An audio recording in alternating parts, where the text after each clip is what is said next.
Tu mente se está rompiendo y nadie lo sabe. No de manera dramática. No de la manera que aparece en las películas, con crisis visibles y colapsos espectaculares. De la manera silenciosa y cotidiana en que una mente que no ha sido entrenada se rompe. Cede ante la presión pequeña. Evita la incomodidad mínima. Negocia consigo misma cada vez que algo cuesta más de lo esperado. Y después construye una historia razonable sobre por qué eso estuvo bien. Estás en medio de algo difícil ahora mismo. Puede ser una situación externa, un objetivo que avanza demasiado despacio, una presión que no cede, una decisión que llevas semanas postergando porque cada vez que te acercas a ella, algo en tu interior encuentra una razón perfectamente válida para alejarse. O puede ser algo más interno, ese ruido constante de fondo, esa voz que evalúa, que compara, es que duda, que agota antes de que el día haya terminado. En cualquier caso, el problema no es la situación. El problema es la mente que estás usando para enfrentarla. Y esa mente, la que tienes ahora mismo, no es la única versión disponible. Existe una diferencia radical entre una mente entrenada y una mente no entrenada ante exactamente la misma situación. No una diferencia de inteligencia. No una diferencia de información. Una diferencia de estructura interna, de cómo procesa la presión, de cómo responde al fracaso, de cuánto tiempo tarda en recuperarse cuando algo golpea, de qué tan ancho es el espacio entre lo que ocurre y la respuesta que elige. Los neurocientíficos tienen un nombre para esa diferencia estructural: regulación emocional ejecutiva. Es la capacidad del córtex prefrontal, la región más reciente del cerebro en términos evolutivos y la responsable del pensamiento deliberado, de modular las respuestas automáticas del sistema límbico, el sistema de alarma primitivo que reacciona antes de que pienses. Una mente no entrenada está dominada por el sistema límbico. Reacciona, evita, cede, justifica. Una mente entrenada tiene un córtex prefrontal fortalecido que puede pausar la reacción automática, evaluar la situación con más información y elegir una respuesta en lugar de producir una reacción. No es una diferencia de carácter, es una diferencia de entrenamiento. Y el entrenamiento tiene protocolos específicos verificables, aplicables hoy. El primer principio de una mente de hierro es el más contraintuitivo de todos. No es la resistencia al dolor, es la relación con él. La mayoría de las personas pasan una parte enorme de su energía mental evitando, reduciendo o negando cualquier forma de incomodidad. La incomodidad física del esfuerzo, la incomodidad emocional de la crítica, la incomodidad cognitiva de la incertidumbre, la incomodidad social del rechazo o el desacuerdo. Esa evitación tiene un coste que raramente se calcula. Cada vez que tu mente evita exitosamente una incomodidad, aprende una lección que consolida en su arquitectura neurológica. La incomodidad es una señal de peligro que debe evitarse. Y cada vez que esa lección se consolida, el umbral de lo que activa la evitación baja un poco más. Lo que antes requería un esfuerzo significativo para evadir, con el tiempo se evade automáticamente, antes de que seas consciente de qué ocurrió. Las mentes que se quiebran bajo presión no se quiebran porque la presión sea extraordinaria. Se quiebran porque nunca fueron expuestas a presión suficiente para desarrollar la capacidad de sostenerla. Los metalúrgicos tienen un concepto para esto: el templado, el proceso de calentar un metal a temperatura extrema y enfriarlo rápidamente para reorganizar su estructura molecular y hacerlo más resistente. El metal sin templar no es más débil en su composición química, es más débil en su estructura interna, en cómo sus moléculas están organizadas para responder a la presión. Tu mente se templa de la misma manera, con exposición deliberada y progresiva a la incomodidad que eliges, en lugar de esperar a que la incomodidad que no elegiste te encuentre sin preparación. La exposición deliberada a la incomodidad tiene una forma práctica que pocas personas utilizan porque requiere hacer exactamente lo contrario de lo que el instinto sugiere. Se llama búsqueda activa del malestar menor. Cada día, de manera intencional, haces algo que tu mente preferiría no hacer. No algo heroico, no algo que requiera valentía extraordinaria. Algo pequeño que activa la resistencia interna y que eliges hacer de todas formas, no porque el resultado inmediato lo justifique, sino porque el entrenamiento de la capacidad lo justifica. La ducha fría de 2 minutos cuando el cuerpo pide calor. La conversación difícil que llevas postergando. La hora de trabajo concentrado cuando el cerebro pide distracción. Levantarte exactamente cuando suena la alarma sin negociar. Terminar la repetición que el cuerpo dice que es demasiado. No por disciplina como fin en sí mismo. Por lo que cada una de esas instancias le enseña a tu sistema nervioso que la incomodidad no es el fin del mundo, que puedes funcionar dentro de ella, que la señal de malestar no requiere respuesta de evitación inmediata. Cada vez que atraviesas la incomodidad menor que elegiste, estás ensanchando el espacio dentro del cual puedes operar bajo presión. Y ese espacio es exactamente lo que determina qué tan lejos puedes ir en cualquier dirección que elijas. El segundo principio tiene que ver con algo que ocurre en tu cabeza cientos de veces al día sin que lo notes. Tu mente habla contigo constantemente, no en voz alta. No siempre con palabras completas. Pero hay un flujo continuo de evaluaciones, predicciones, juicios y narraciones que corren por debajo de todo lo que haces, coloreando cada experiencia antes de que la hayas terminado de vivir. Ese monólogo interno es el componente más determinante de tu fortaleza mental, y también el más descuidado. Las investigaciones del psicólogo Ethan Kross de la Universidad de Michigan sobre el diálogo interno muestran algo que cambia completamente cómo deberías relacionarte con esa voz. La calidad del monólogo interno no solo refleja tu estado mental, lo produce. Las personas que cultivan un diálogo interno de evaluación crítica constante generan niveles elevados de cortisol, la hormona del estrés, de manera crónica, independientemente de lo que les esté ocurriendo externamente. Están creando estrés biológico con palabras que nadie más escucha. El diálogo interno de una mente fuerte tiene características específicas que puedes aprender y practicar. Y no es optimismo forzado, no es la negación de la dificultad, es algo más preciso. Es el lenguaje de la agencia. El lenguaje que ante cualquier situación busca lo que está disponible, lo que se puede hacer, lo que se puede aprender, en lugar de buscar confirmación del desastre o evidencia de la incapacidad. Una mente débil ante un obstáculo pregunta, ¿por qué siempre me pasa esto a mí? Una mente fuerte ante el mismo obstáculo pregunta, ¿qué está disponible aquí que todavía no vi?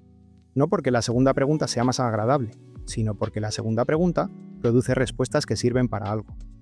El tercer principio desafía una de las creencias más extendidas sobre la fortaleza mental. La creencia de que una mente fuerte no siente miedo, no siente duda, no siente el peso de la incertidumbre. Es completamente falsa. Y creerla produce exactamente el resultado opuesto al que promete, porque cada vez que sientes miedo y crees que no deberías sentirlo, añades al miedo original la carga adicional de sentirte fallido por sentirlo.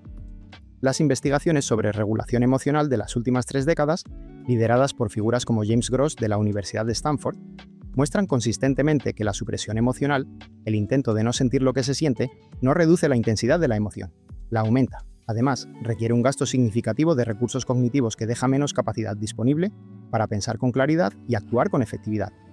Las personas con mayor fortaleza mental no sienten menos, sienten igual o más, pero tienen una relación diferente con lo que sienten. Como esa relación diferente tiene un nombre en la psicología contemporánea: aceptación radical del estado interno, no resignación, no pasividad.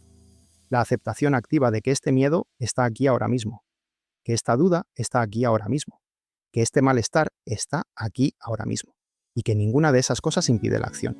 El miedo y la acción pueden coexistir, la duda y el movimiento pueden coexistir, la incomodidad y la decisión pueden coexistir.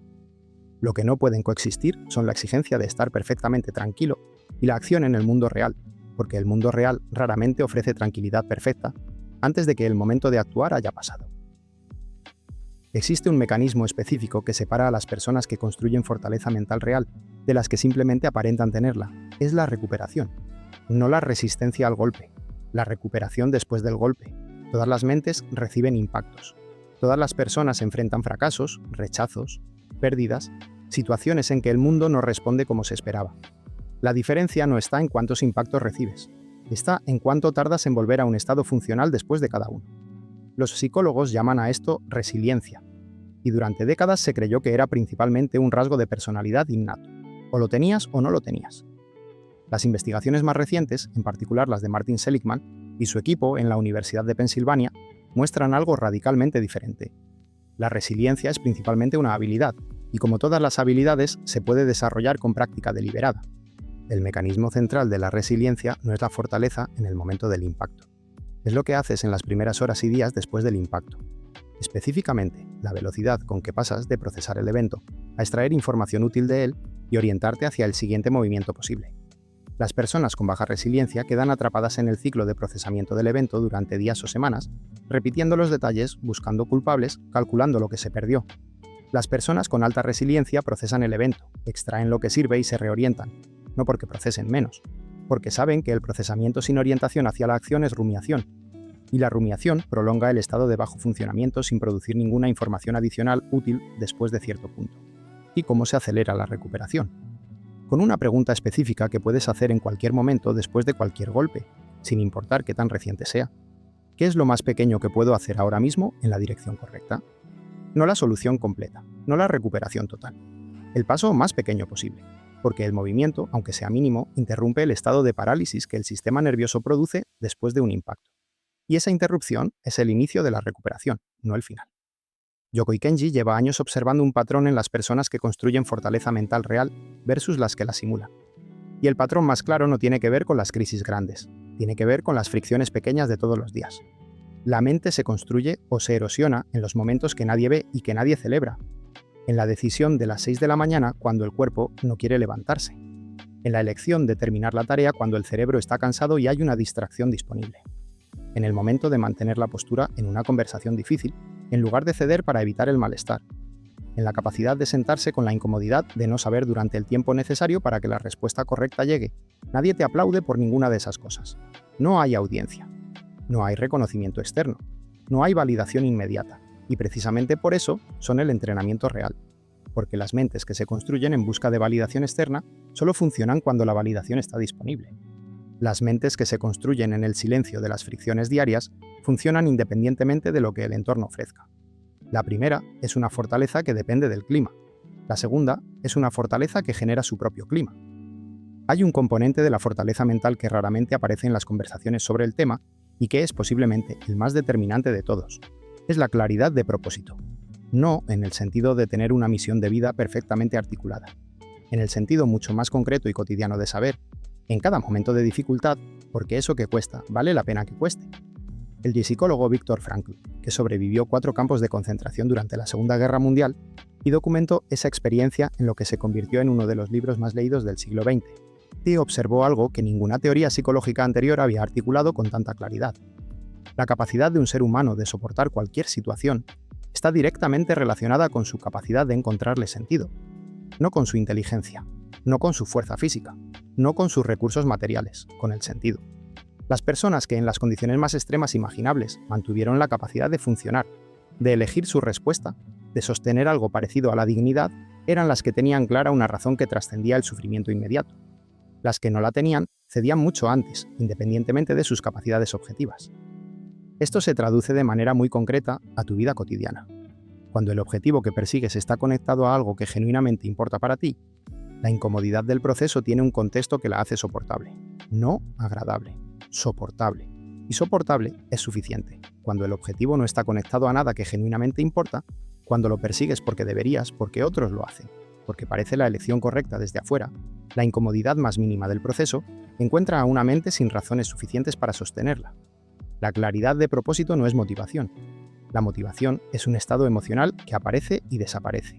La claridad de propósito es una orientación cognitiva que permanece disponible incluso cuando la emoción no acompaña. Existe una práctica que resume todo lo anterior en una forma aplicable de manera inmediata. Se llama el protocolo de los 3 momentos. 3 momentos específicos del día, cada uno, de menos de 5 minutos, que entrenan de manera sistemática los componentes de la fortaleza mental que hemos descrito. El primer momento es al inicio del día, antes de que el ruido externo entre. En ese momento, una sola pregunta. ¿Qué es lo más importante que puede ocurrir hoy? ¿Y estoy dispuesto a hacer lo que requiere aunque cueste? No planificación elaborada, no lista de tareas. Una sola pregunta que orienta la atención y activa el propósito antes de que las urgencias del día tomen el control. El segundo momento es en el primer instante de resistencia real del día. Ese momento en que aparece la incomodidad, cuando el trabajo se pone difícil, cuando la conversación se tensa, cuando el resultado no llega y el cerebro empieza a buscar una salida. En ese momento, una sola frase. Esto es exactamente el entrenamiento, no una negación de la dificultad. Un reencuadre que convierte la incomodidad de obstáculo a materia prima. El tercer momento es al final del día, antes de dormir. En ese momento, 2 preguntas. ¿Qué hice hoy que valió la pena? ¿Y qué haría diferente mañana? La primera construye la percepción de agencia y progreso, que son los 2 combustibles principales de la motivación sostenida. La segunda construye la orientación hacia el aprendizaje, que es la base de la mejora continua. 15 minutos en total, distribuidos en 3 momentos que tienen el mayor impacto neurológico del día. No es un ritual, es un entrenamiento. Y el entrenamiento consistente durante suficiente tiempo no produce resultados. Produce transformación. Hay una trampa en la que caen la mayoría de las personas que intentan construir fortaleza mental y que anula el progreso antes de que sea visible. Es la expectativa de linealidad. Esperan que el proceso sea así. Cada día un poco mejor, cada semana más fuerte, cada mes más claro. Una línea ascendente, continua, predecible. El proceso real no es así. El proceso real tiene días en que todo funciona y días en que nada funciona. Tiene semanas de progreso visible y semanas en que parece que estás exactamente donde estabas hace un mes. Tiene momentos en que la mente que creías haber entrenado Cede ante algo que creías haber superado. Esos retrocesos aparentes no son fracasos del proceso, son parte del proceso. Los fisiólogos del deporte tienen un concepto para esto en el entrenamiento físico, la supercompensación. Y después de un estímulo de entrenamiento suficientemente intenso, el rendimiento cae antes de subir. El músculo se daña microscópicamente durante el esfuerzo. El cuerpo lo repara más fuerte de lo que estaba antes. Pero en el periodo de reparación, el rendimiento es temporalmente inferior al nivel de partida. Si mides el progreso en ese periodo de reparación, concluyes que el entrenamiento no funciona. Si mides el progreso después de que la supercompensación se complete, ves que el nivel es superior al nivel de partida. Tu mente funciona de la misma manera. Los días en que cedes, los momentos en que la resistencia gana, los periodos en que parece que nada está cambiando, son parte del ciclo de adaptación. No son señales de que el proceso falló, son señales de que el proceso está ocurriendo. Yokoi Kenji tiene una distinción que clarifica todo lo que hemos hablado y que transforma la manera en que puedes relacionarte con el proceso de construir una mente más fuerte. La distinción es entre dureza y solidez. La dureza es rigidez. El metal muy duro se quiebra ante impactos que el metal sólido absorbe y transmite. La dureza resiste hasta que no puede resistir más y cuando llega a ese punto, colapsa. La solidez es una combinación de resistencia y flexibilidad. Puede absorber impactos sin quebrarse, puede doblarse sin perder su forma fundamental, puede ceder en lo accesorio para mantener lo esencial. Una mente de hierro no es una mente que no siente, que no duda, que no se dobla jamás bajo ninguna circunstancia. Es una mente que sabe que puede ceder y que no puede ceder. Que sabe cuándo la flexibilidad es inteligencia y cuándo es traición a algo que importa. Que puede absorber el golpe sin perder la orientación. Que puede caer y levantarse sin perder el hilo de lo que está construyendo. La dureza se construye resistiendo todo. La solidez se construye eligiendo qué sostener y qué soltar. Y esa elección, la que determina en qué cedes y en qué no cedes bajo ninguna circunstancia, es la decisión más importante que puedes tomar en el proceso de construir la mente que necesitas para la vida que quieres tener.